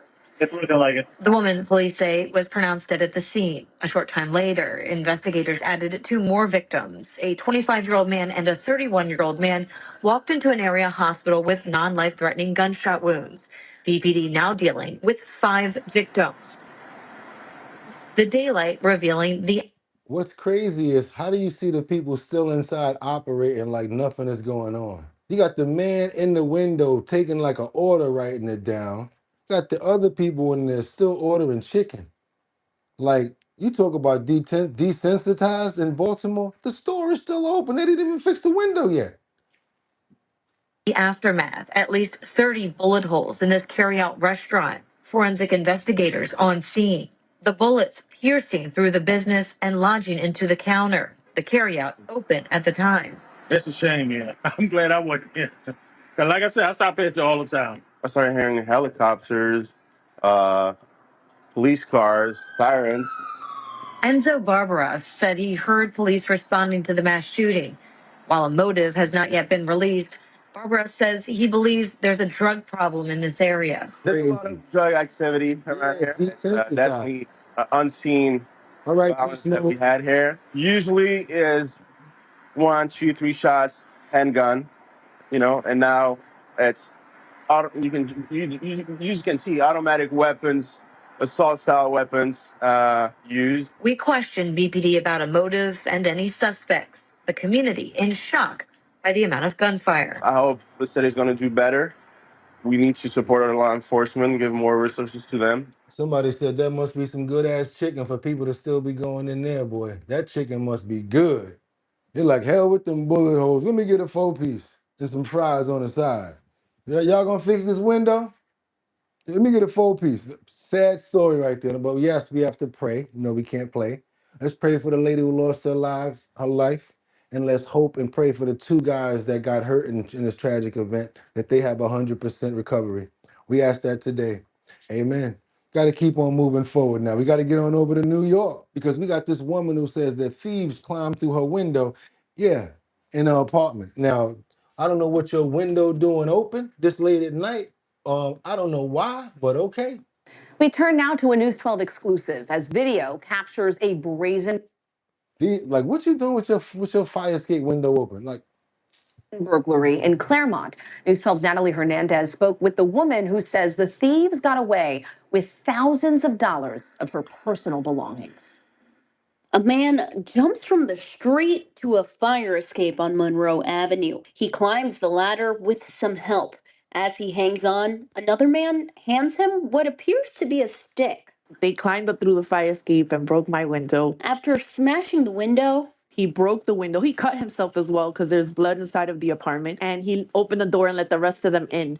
At least 4 men let themselves right into Yvonne Laracuente's home. Surveillance video capturing it all. It was like around 3 o'clock in the morning. My neighbor, the one that's directly next to me, it's her son's friends, somebody that been to her house, somebody that went over there playing PlayStation 5. Somebody set it up from an internal story. Internal. My house has been robbed so many times. When we did find out who the person was, it was somebody that I knew. Actually let him stay there with me because he ain't had nowhere to stay. Also, be careful who you let stay in your house because once they leave and if they're like a bad person, they will set you up. Keep on moving, y'all. She knows that I wasn't home. And they tried to break into her window first, and she asked, and then she heard the crash. The men were able to get away with sneakers, a sewing machine, jackets, and a computer monitor, valuing more than $5,000, according to police. And Yvonne believes the man behind it all actually lives in her building. Yep. He broke into my apartment to steal nothing, basically, to steal things that mean something to me. So far, police say no arrests have been made, and Yvonne, a designer who has called the Claremont building home for 15 years, says while the thieves got away with her personal items, she will this. How brazen are you? I guess he thought the cameras didn't work. Yvonne's been staying with a friend since the burglary happened, but she tells me she plans to return home as soon as the broken window is repaired. Nah, I'm good. I feel violated. My place has been ransacked. Every time that ever happened to me, time to go. Don't even care if it's somebody that I know. Just don't feel right. Got to get up out of there, you guys. What you got for me over here? Sewing machine. What they was stupid. They took anything. And you know what? I think the items were a little bit overvalued. Homegirl, how much was that sewing machine? If it was a big one that was really worth something, couldn't have been worth that much. A computer monitor. How much do a monitor cost unless it was a huge one? Now you would have said some money, some stuff like that. I would have believed you. But no, I don't believe you. And yes, I told you already, an inside job. Somebody that knows how you move, they know your schedule. So they know, oh, she's not home at this time. Now we can get her. People like that, or somebody that's been in your crib. Keep on moving forward, you guys, because now we got these police that are doing an investigation after a 32-year-old woman inside a Miami Dollar Tree was frozen. And they found her in there. She was actually a doctor and a mother of two. She says that they say that she wandered into the freezer and on her own. So is this a case of a Karen or somebody that's going in places inside of a building and place that they shouldn't have been into? And she's like, oh, I'm gonna go in the back and see if they got it myself and got stuck in the freezer? Sounds like what they're talking about over here. But this happened at a Dollar Tree. Heard about this story, but just didn't understand it until now. New details after a deadly discovery that happened over the weekend. A woman found dead inside a freezer at a Dollar Tree store in Miami. Local 10's Roy Ramos is live at the scene with the latest. Roy. Ladies, and that Dollar Tree is now open for business, but police tell us that this victim ended up making her way into this restricted employee-only area by herself. In fact, surveillance video shows her walking into that freezer alone. Crime scene tape blocked off the entrance of a little Havana Dollar Tree off Southwest 8th Street and 9th Court after Miami police said 32-year-old Helen Maciel Garay Sanchez was found dead inside a freezer Sunday. You start thinking about what's going on, and I got concerned with what I just learned, that there was a person found dead. Customers we spoke with shocked to hear of the death of a woman described in this GoFundMe page as an anesthesiologist, originally from Nicaragua, who was a mother of two children, who sadly lost her life while visiting Miami. So said that the workers at the Dollar Tree don't recognize her. Investigators said she was found just after 8 a.m. by an employee at the Dollar Tree, and it appears Garay Sanchez walked into the store by herself Saturday night, didn't make a purchase, but made her way to a restricted employee-only area where the freezers are located. She remained inside overnight, and tragically, her body was found the following day. And the victim's family now trying to transport her body back to Nicaragua, where both of her children are. If you'd like to help that family with those expenses, we've put that GoFundMe page on our website. You can find it at local10.com. Now that's weird right there. What? You thought it was another part of the store? Like, what could be the reason why she went back there? Tragic. Come on in, welcome. ICE got her. Sounds odd. Yeah, sounds really suspect. It sounds more like something more to go with that right there. We're gonna pray for her, and hopefully we get some more on this story, because that was a real tragedy right there. And we're gonna hope that if there's anything left to get out of this story, some truth, we're gonna hope that we get it. And her family and everybody that's affected by this, we're gonna try to hope that they get strength throughout this tragic event. Amen. And she had two kids. But like you guys said, that there seemed like it was a little bit suspect for me. I don't believe that whole story right there. We got to get in this 20 people that been arrested for this murder for hire plot on a trafficking. That's right. Hunter Biden. That's right. I can feel it. There you go. This is the investigation. It's still underway, and arrests are still being made. They already caught 20 people when it comes down to this. I think they caught about 7 of them big bricks that they call it. Yeah. And now at least 20 people are behind bars connected to a murder for hire plot, trafficking cocaine, and possession of firearms. They were arrested in a sting called Operation Primo, as in Operation Cousin. CBS News Miami's Yvonne Taylor is your reporter in Flagami and joins us live with how officers took down these very dangerous criminals. Yvonne? Elliot and Lauren, this is one of those areas where, according to police, people were arrested as early as 5 a.m. this morning. They said it's the second wave of Operation Primo, which included undercover detectives, FBI agents, and the state attorney's office.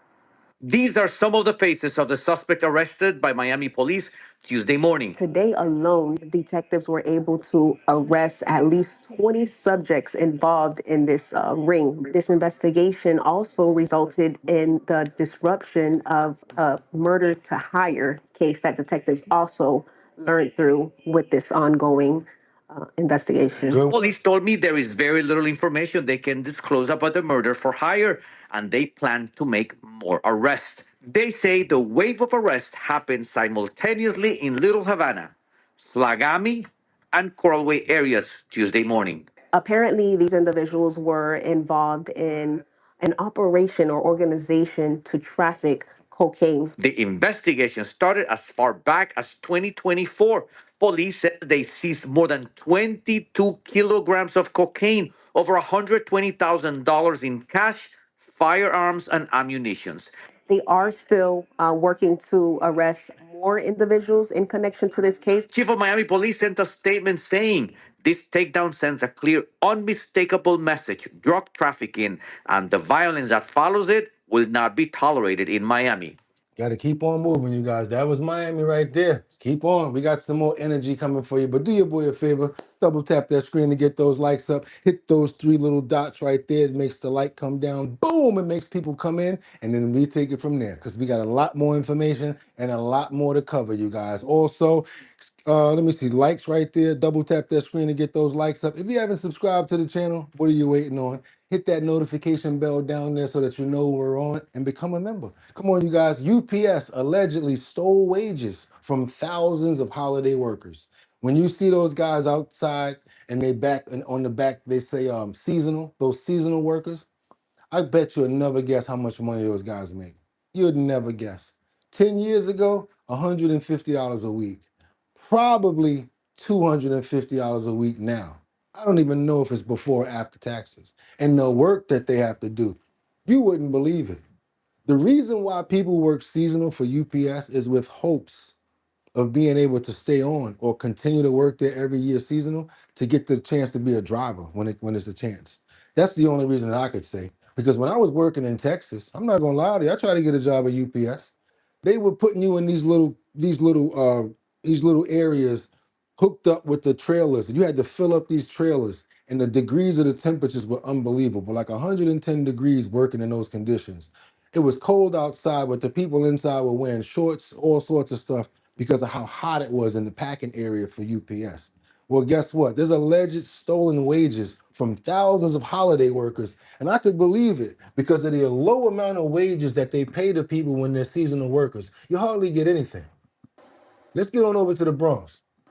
And it is in these bone-chilling temperatures that UPS's seasonal employees make sure that all of the packages that They don't finish until the truck is get empty. to where they need to go.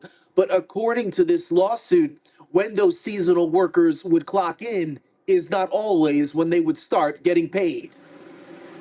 That's Christina Garcia during her early days working for the global shipping giant UPS. My first 4 years, I was a seasonal helper. Christina has since moved up in the company and is now also a member of Teamsters Local 804, but says she also remembers the sacrifices she had to make along the way from October to January during the busiest shipping period of the year. So I got to the building at 8.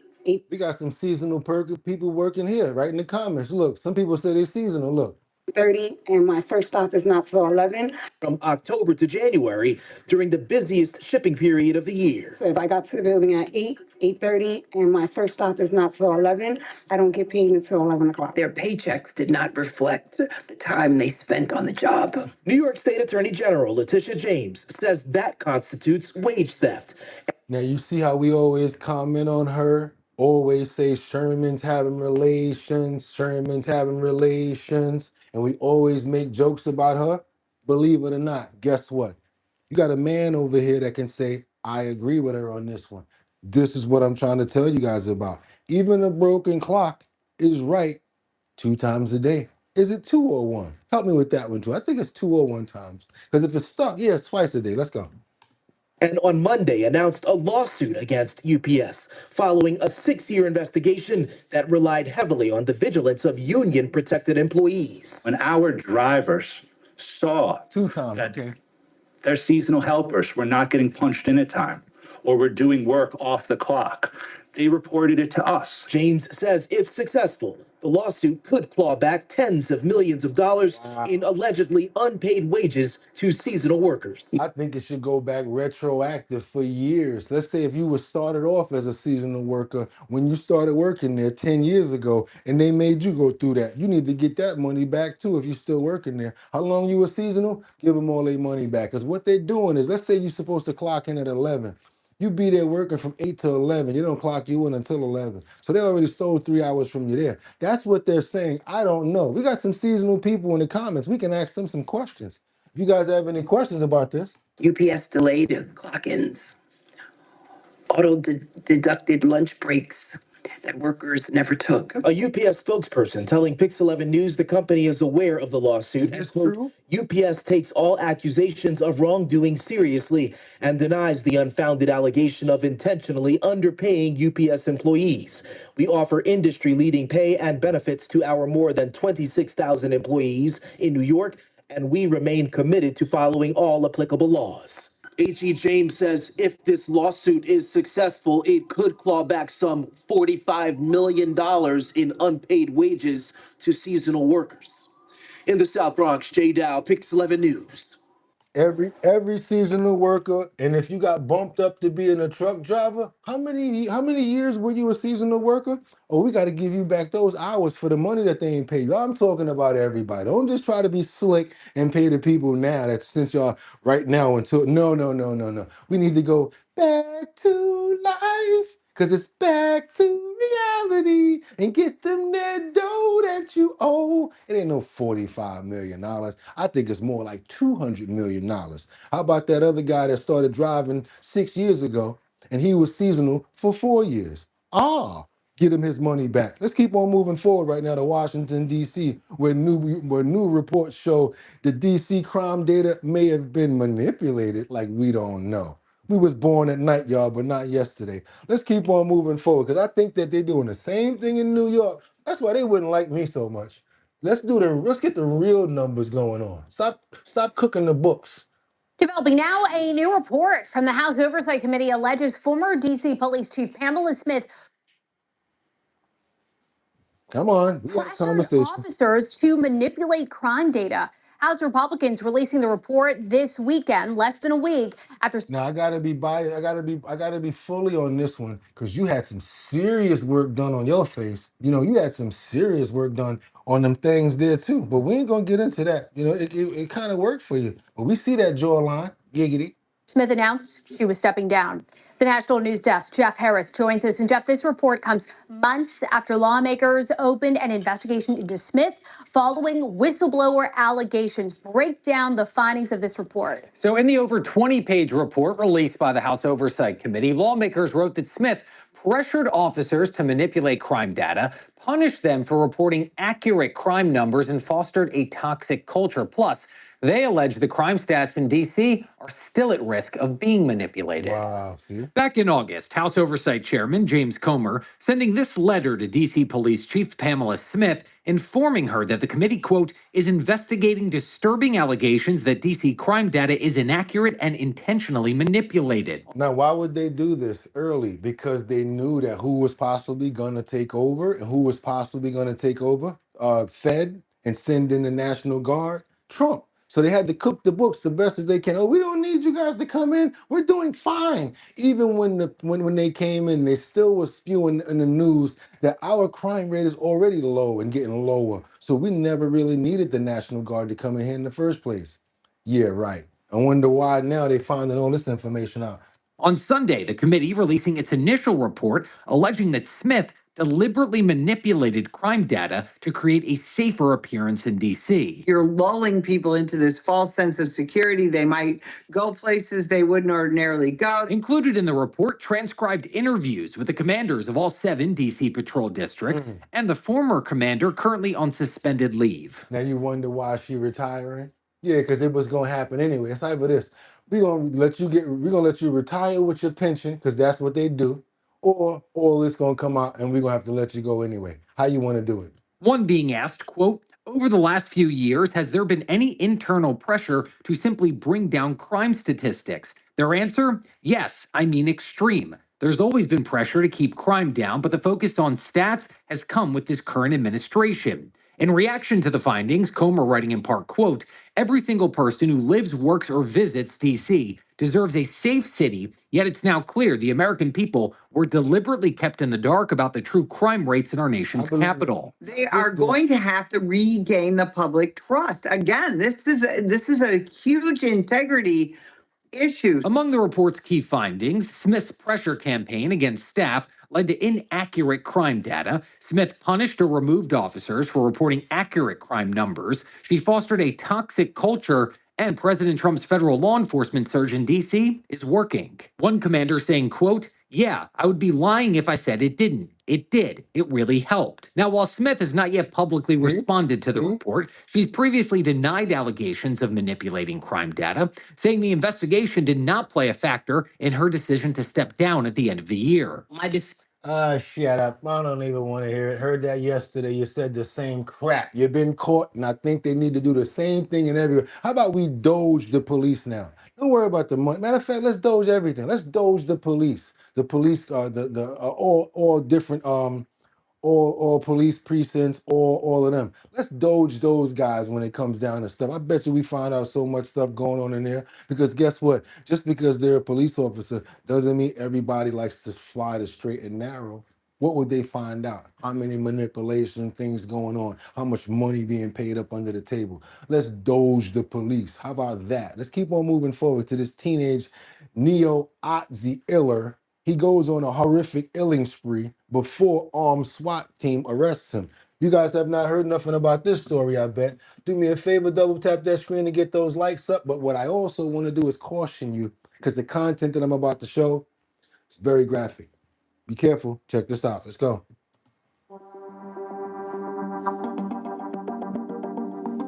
So we got a teen suspected neo-Nazi iller who stormed a Russian school in a horror Nizhif attack, leaving at least 2 unalived, including a child. Don't even want to report this, but I got to.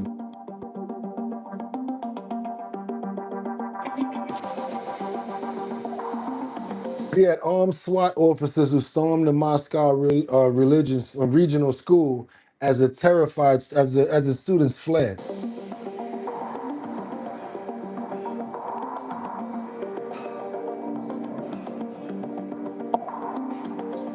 The masked and helmet-clad teen stills nabbed a security guard before illing 10-year-old pupil and a secondary at a comprehensive school.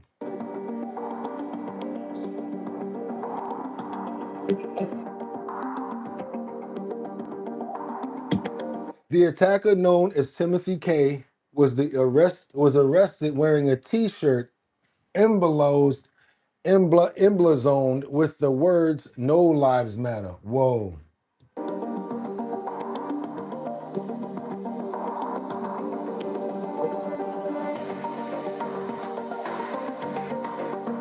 So basically, that same shirt that he had on right there is what he was wearing. He had earlier posted to social media wearing a helmet emblazoned with extremist slogans. Why you can't just say he had been posted on social media wearing a T-shirt that said that? Why we got to do all that emblazoned crap with extremist slogans, including "No Lives Matter"? That's the first time I ever seen that word.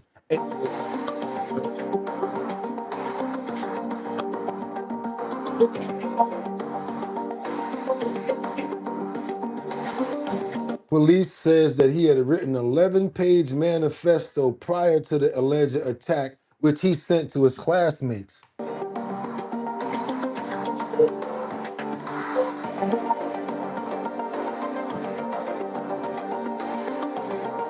In it, he allegedly expressed his hatred of society, divided people into nationalist and religious fractions. All right, let's keep on moving forward. We got a lot of these sleepers, we got a lot of these lone wolves. Probably didn't do as much, but the damage that he did was a lot because it affected people's lives and took out people's lives as well as people's families. We don't need more people like this around. Got to be real careful about situations like this. Want to pray for the children as well as the security who lost his life in this tragic event. And we're glad that this person has been out and been taken out. And we're going to hopefully get some more information about this tragic event from the news. Amen, you guys. Let's keep on moving forward. If y'all appreciate the content that you're getting right now from our bottom line, #1 show on YouTube, let's double tap that screen to get those likes up. Also, if you have not become a member yet, what are you waiting on? Hit that notification bell down there so that you know we're on. Yeah, sad story, you guys. I hate to do it, but sometimes you got to report what's out there. Jacksonville, multiple arrests have been made in this violent altercation with the police. Violently attacks officers in a Jacksonville. What is that? At the beach. This is some late breaking news. Something at Jacksonville Beach now. It's not my fault, but I gotta report it. Let's keep on going. Action News Jax has video showing a tense struggle between suspects and Jacksonville Beach police officers at the pier parking lot. I'm Alexis Clevenger. And I'm Tanika Hughes. Action News Jax Nicholas Brooks is live downtown. And Nicholas, you showed that video to some people who live and work nearby, getting their reactions about how they think police handled the situation. Yeah, the police department told me that they're reviewing the officer's use of force shown in that video. But the people I spoke with told me they agree with how the police responded. This video recorded by a witness shows a violent struggle between Jacksonville Beach police officers and a suspect. Just before this video was taken, Jacksonville Beach police say officers temporarily cleared the pier parking lot after spotting people drinking alcohol inside a car and revving the engine in the public lot. When officers tried to investigate, they say the situation escalated. No. Moments later, you hear a police taser go off. This all happened just after 2 a.m. Sunday in Jacksonville Beach Pier parking lot. Police say they responded to aggressive alcohol-related behavior. Now, we made our way back here to the Jacksonville Beach Pier to show people that video, and this is what they had to say of watching it for the first time. What's your thoughts of when you see that video? My thoughts is if you're intoxicated and you disobey lawful orders and you start aggressive behavior, you're probably going to get what you deserve. You got to listen to what you're being told. Like if the police are like trying to resolve a situation. Police say 2 people became aggressive during the encounter, and a 3rd person was arrested for interfering with officers under Florida's HALO law. People don't understand once they're under the influence that they're not behaving in a normal manner. The Jacksonville Beach Police Chief called the attack on officers unacceptable, saying the department will use whatever force is necessary to stop violence and protect officers.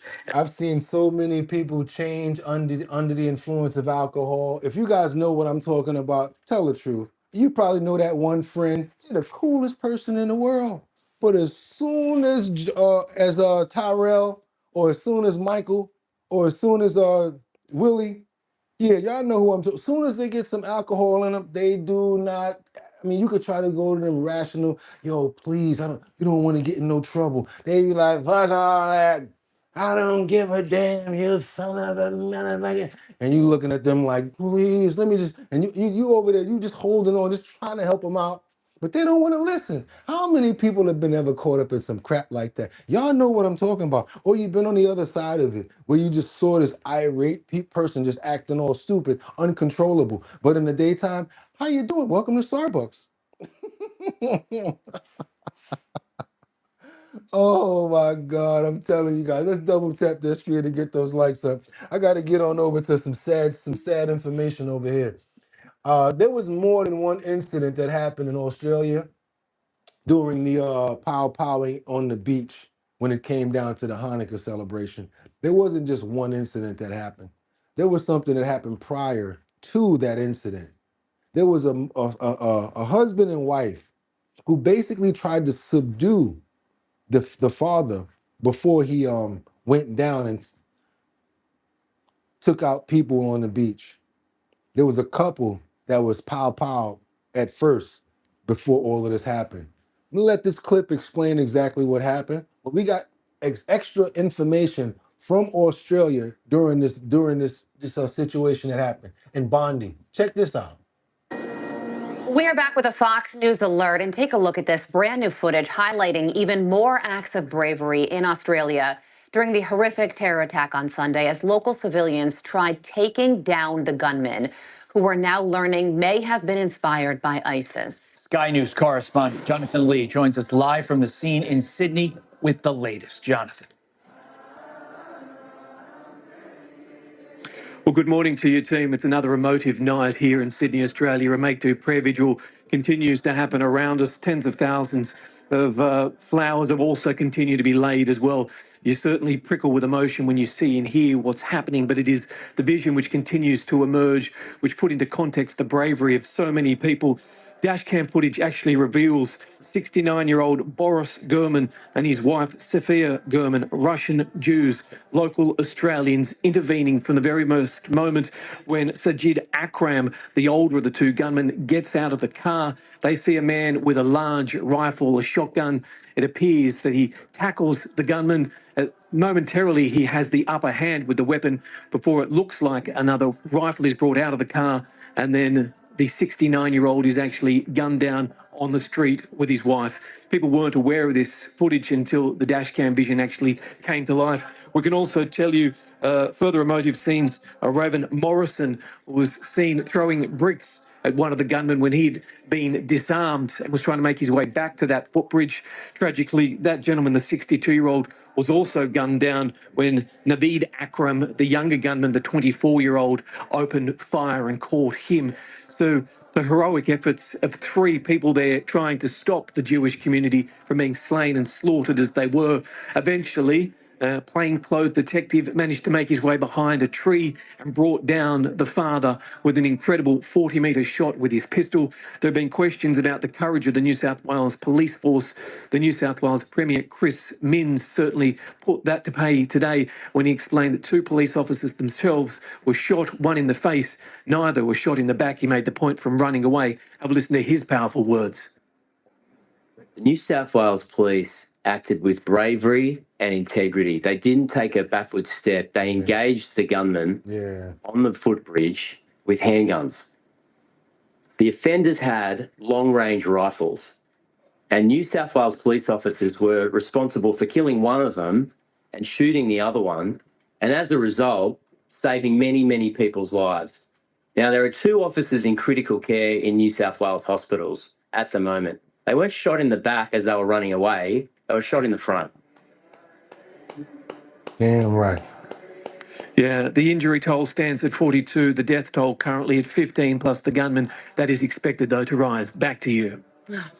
Yeah, you guys. So the first two people saw the man getting out of the car with the weapon, tried to run over, and he actually was able to subdue him and take the weapon from him. Problem is, he went back into the car and got another weapon, took out the husband as well as the wife. That just goes to show you some people can do it and some people can't. Although the man that took that weapon from him, he couldn't finish him, couldn't do nothing, because that just wasn't in him. Man came out and did all that stuff. Terrible, tragic situation right there. I want to pray for those two people who lost their lives. I got to say that they were very brave in trying to, apprehend that man and take him down before all of this stuff happened, as well as the two other people and the one other hero who actually is in the hospital right now, recovering from 2 wounds from the incident. Everybody who was affected by this, I just want to pray for you guys as well. Hopefully you get strength, and family members that you lost that may be hurting this, and we can get through this. Just want to say that. Amen. Let's keep on moving forward, you guys, because now it's brighter days and better things to look forward to, because at the end of the day, it's not always bad things that happen, but I like to shed light on it because we need to know what's going on out here, and hopefully we can get better. The more we inform ourselves and let people know what's happening, I also think that it can help to know what to look out for or how to move around in crowds and things like that. I myself, I got to be honest with you, I've not been around so many crowds for certain reasons, and that this here being that, hopefully I'll start feeling a little more comfortable about getting out. But yeah, so right now, I ain't too happy about going out nowhere because it seems like people go to places where they're trying to get numbers, and that's their objective. We got to keep on moving forward now, you guys, because we got this new beautiful story. I was on the train one day. I have the video on my phone. There's a guy that gets on a train. He's got a dog on his back in a backpack. I'm like, I ain't never seen no backpack like that before in my life. Months go by, and all of a sudden I look at this story today out of nowhere. So look, 360 happens.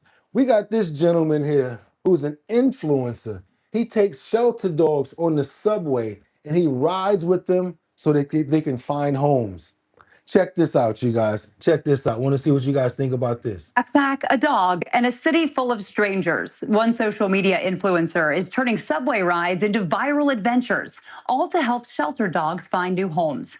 John Diaz has the story. Mr. Abby ordered a tail. His tail may be wagging now, but Mr. Abby will be even happier once he finds his forever home.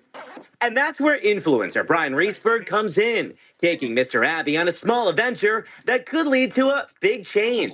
Really direct impact. You make a video, goes viral, and then somebody wants to adopt the dog. Reesberg is the creator of this dog backpack, and he's using it to show off shelter dogs in a new light. Playful, curious, and full of personality, which is why once a week he takes a new one from the Best Friends Animal Society in Soho on a daily adventure through the streets of New York and even on the subway. New Yorkers are miserable during rush hour, but when they see a dog in a backpack, they light up. They want to pet the dog. He documents every adventure on social media, where millions have been following along. I mean, it's indescribable. It's probably the most fulfilling thing I've ever done. And his record so far is pretty remarkable. 10 out of the 11 dogs he's posted on social media have been adopted. And that collaboration has literally helped us save these dogs' lives. Senior Manager Life-Saving Programs, Daryl Morris, says since Reesberg started doing this in July, they've seen at least 100 more adoptions compared to last year. It's been allowing people to really see the adoptable pets outside of our centers. For Reesberg, it's more than just numbers. Every dog is a reminder of what's possible when people take notice. Wild to me that so many of these dogs don't have loving families. These are incredible pets. And I think that's what people might not realize. From Soho, John Diaz, CBS News, New York. Now, what I love about this story, hold on, let me find out how you guys can get the shelter dogs. At last check, Mr. Abby is still up for adoption, but probably not for long. Yeah, so I think that's dope because now he invented the backpack and he's like, yo, what's a clever way to market this backpack? The smartest thing was to combo it with rescue animals. He gets to get out there and market his product as well, doing something that he loves, as well as giving back to the dog society. Now, you guys tell me that wouldn't be something that you would love to do. That's why I keep on telling you guys, don't stop your ideas and your missions because guess what? Sometimes it just comes together. He made a backpack for dogs. He said, you know what? I'm gonna go to a rescue and walk these dogs around. I'm on a train one day. I'm like, this fool do not have no dog on his back. But next thing you know, the dog was all cute. I have the video. I might even put it up so you guys can see it. But y'all also, you know what? If you want to find one of those dogs, you might want to go to that website there that they put up. And I think it was petpaws.com, if I'm not mistaken. I will put the link in the description once I finally get it. And also, if you're trying to make some money, hit that link in the description because today you'll be able to make over $200 on a survey. You'll make some money and I'll make some money too. Also, we got any promoters here or anybody that's trying to get their business out there? Maybe you're a lawyer. I don't know what you do. You might be a mechanic. What do? You're a delivery person, you're a painter. I don't know what you do, but if you need some help getting your business out there, we have over 60,000 subscribers. And hopefully after today, we have much more. Maybe a lot of you would like to subscribe to the channel. And that just gets more of our word out so that your promotion will be able to get in front of more people. We're a unit over here. We try to help out each and every person here. That's why we have the #1 co-host here and the #1 host on our bottom line. So what we do here, we use our demographic to help each other. So if you got a promo, it's got to be sent over to us in a 1080 by 1080 size frame or it just will not fit. YouTube will not take it in any other size. That's why I tell you guys all the time, Send it over to bridgethisllc@gmail.com. That's bridgethisllc@gmail.com. We will put your promo up on the post notification area so that everyone can see it. Also, y'all know where I'm coming at with it right now, right? Boom, the Show Your talent search. That's right, we're still doing the talent search. Every time you guys see the purple, y'all know what's going on. It's Big Drip Hard Punch has the Show Your talent search, sponsored by Big Drip Hard Punch. And what are they doing? They're coming to New York, and Manhattan, Bronx, Brooklyn, Queens, Staten Island, also online now. So if you got talent, you're trying to make some money, we're going to be coming around to several locations. The next location is going to be in Brooklyn. And what's going to be in it for you guys?